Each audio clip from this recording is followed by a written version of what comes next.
Selamat menjalani hari bersama dengan saya Marganda Sialagan. Saya ingin bagi pesan bagi kita tentang figur.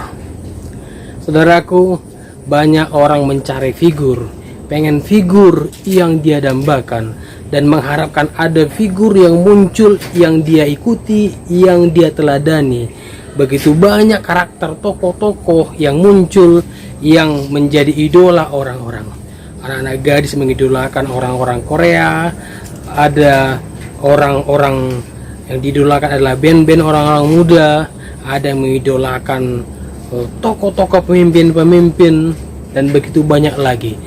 Kepada pribadi masing-masing tergantung dia mengidolakan siapa, dia mengikuti figur siapa, dan itu sangat mempengaruhi dirinya. Saudaraku, semua orang pasti menginginkan yang namanya figur. Pertanyaannya bagi kita, apakah kita terus menantikan orang lain yang menjadi figur teladan bagi kita? Kalau kita selama ini mencari orang lain menjadi teladan figur bagi kita, kita hanya sebagai murid, kita hanya sebagai orang-orang yang mau diajarin terus tanpa mau ngajarin orang lain.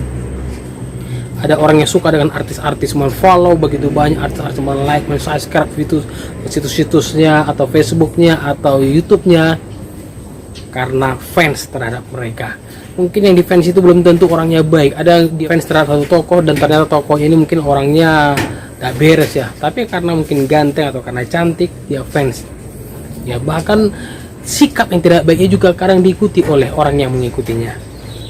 Dengar baik, harusnya kita mengambil sikap melihat keadaan terjadi seperti ini. Kita harus berpikir ulang, apakah kita terus mau mengikuti orang lain, kita mengidolakan, mencari figur-figur, ataukah kita memunculkan diri kita siap menjadi figur yang diteladani orang lain.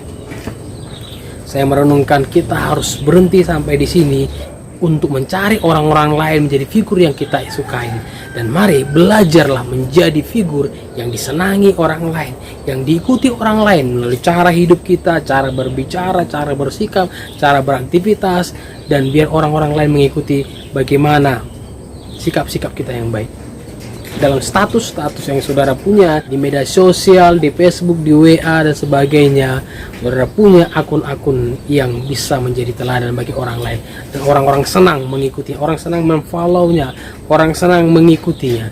Dan biarlah kita menjadi pribadi yang diikuti orang lain karena hal yang positif dari diri kita. Sebuah pesan mengatakan begini: jadilah teladan bagi orang-orang percaya. Mari kita menjadi teladan, mari kita menjadi orang yang diikuti orang lain dalam hal yang positif. Mari kita menjadi teladan dalam berbicara, teladan dalam bersikap, teladan dalam menjalani hari-hari di dunia ini. Biarlah kehidupan kita diikuti orang lain, perkataan-perkataan kita dinantikan untuk memberkati orang lain. Banyak perkataan kita yang mungkin tidak diperhatikan atau dicuekin orang lain karena perkataan-perkataan yang kita keluarkan itu perkataan-perkataan biasa, perkataan-perkataan tidak bermakna, perkataan sia-sia. Dan hari ini dengar baik, mulai tanggalkan itu, mulai menuju sikap yang lebih baik, mulai tunjukkan hidup kita berdampak, mulai tunjukkan kita ini adalah pribadi yang berguna. Menjadi berguna dalam hal apa yang kita lakukan, menjadi berguna dalam tindakan kita, menjadi berguna dalam lingkungan. Saudara punya keluarga, saudara punya teman-teman, saudara punya mungkin yang punya istri, punya suami, punya anak-anak, punya orang tua. Mari menjadi suami yang diteladani di rumah, yang istri mari menjadi istri yang diteladani di rumah, anak-anak mari menjadi anak-anak yang dibanggakan orang tua di rumah, orang tua mari menjadi orang tua yang dibanggakan oleh anak-anak di rumah. Ini figur-figur yang harus kita munculkan. Kita harus menjadi teladan bagi keluarga-keluarga lain, menjadi teladan bagi bapak-bapak yang lain, menjadi teladan bagi ibu-ibu yang lain, menjadi teladan bagi pemuda-pemuda yang lain, menjadi teladan bagi anak-anak yang lain. Saya beritahu kepada anak saya, nah, anak si Anu itu datang ke rumah ini, mungkin hidupnya tidak ada ngajarin, tidak ada mimpin, sehingga datang ke rumah ini suka-suka ya, setelah main-main ditinggalkannya kotor-kotor, tidak mau tahu, yang penting dia bos main-main, tidak ada ngajarinnya. Kalau secara emosional bisa saya katakan usir, jangan datang lagi, bikin kotor di sini, nggak beres. Apa yang kita pelajari dari ini? Tidak ada. Lalu saya ubah mindset saya katakan pada anak saya, nah kalau datang dia bermain-main ke rumah ini, ayo bilang sama dia, teman, tadi ini tempatnya bersih, sekarang udah kotor, kita bikin, ayo kita bersihkan yuk. Kami diajari orang tua, diajari ayah, diajari mami supaya kami bisa membersihkan rumah ini. Ayo, pelan-pelan dia ambil pelajaran. Oh ternyata saya bisa main-main dibersihkan.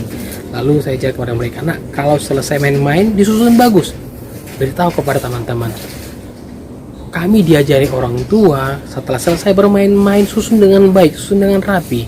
Nah nanti teman-temannya akan ceritakan kepada orang lain, ini pelajaran, ini yang dia dapat. Nanti dia akan melihat teman-temannya ini adalah figur yang dia pelajari, yang dia senangi.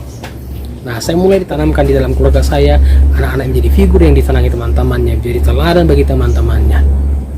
Mari kita menjadi orang-orang yang tampil beda dengan cara berbicara, dengan cara penampilan kita, dengan cara kita mendidik, cara kita menyikapi keadaan, cara kita menyikapi kondisi yang terjadi.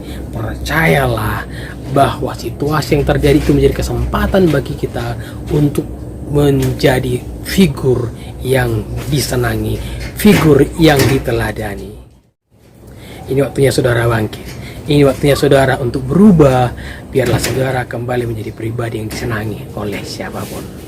Selamat menjalani hari. Tuhan berkati.